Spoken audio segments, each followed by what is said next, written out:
एक छोटे से बालक ने पूरे सूर्य को निगल लिया और उसकी एक लीला से तीनों लोग कांप उठे।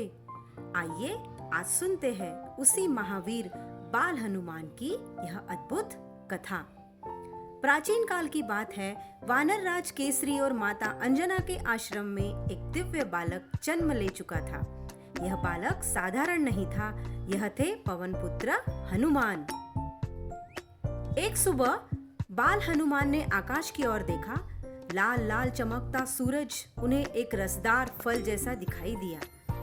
बाल हनुमान ने मुस्कुराते हुए कहा, वाह, कितना बड़ा और सुंदर फल है। आज तो मैं यही खाऊंगा। तभी माता अंजना बोली, बेटा हनुमान, वह फल नहीं है, वह सूर्य देव है। बाल हनुमान ने हंसते हुए कहा, जो भी हो माँ, मुझे तो भूख लगी है। और यह कहते ही बाल हनुमान ने आकाश की ओर छलांग लगा दी। पवन के वेग से उड़ते हुए हनुमान जी पल भर में आकाश के ऊंचे शिखर पर पहुंच गए।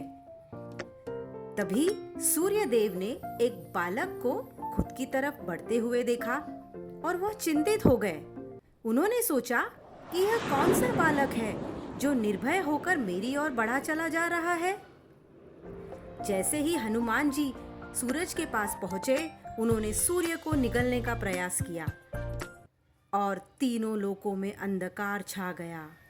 यज्ञ रुक गए, पूजा ठहर गई, देवता भयभीत हो उठे।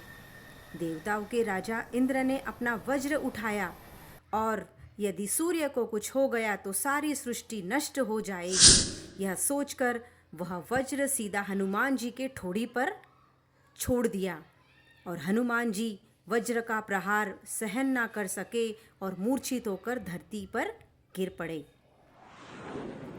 अपने पुत्र को घायल देखकर पवन देव का क्रोध फूट पड़ा और पवन देव ने कहा कि जब मेरे पुत्र को पीड़ा है तो यह सृष्टि भी शांत नहीं रहेगी। वायु रुक गई, प्राणियों का दम घुटने लगा और सारे देवता घबराते हुए ब्रह्मा जी के पास पहुंचे। सारे देवताओं ने ब्रह्मा जी से अरदास लगाई कि हे ब्रह्मा जी, पवन देव को शांत करिए। ब्रह्मा जी ने अमृत स्पर्श से हनुमान जी को पुनर्जीवित किया और उनसे कहा कि तुम अमर रहोगे, तुम्हें अपार बल और बुद्धि प्राप्त होगी, तुम अजेय बनोगे। और सूर्य देव ने कहा कि वत्स, मैं तुम्हारा गुरु बनूंगा। तभी बाल हनुमान मूर्छा से जागृत होकर उन्होंने देवताओं से क्षमा मांगी। उन्होंने कहा कि क्षमा करे प्रभु, मैंने आपको फल समझ लिया था। बाल हनुमान की यह लीला शक्ति नहीं, भविष्य का संकेत थी और यही बालक आगे चलकर भगवान श्री राम का परम भक्त बना। जय बजरंगबली, जय पवन सुत हनुमान। अगर आपको यह कथा पसंद आई हो तो लाइक करें, सब्सक्राइब करें और कमेंट में जय हनुमान लिखना ना भूलें। धन्यवाद।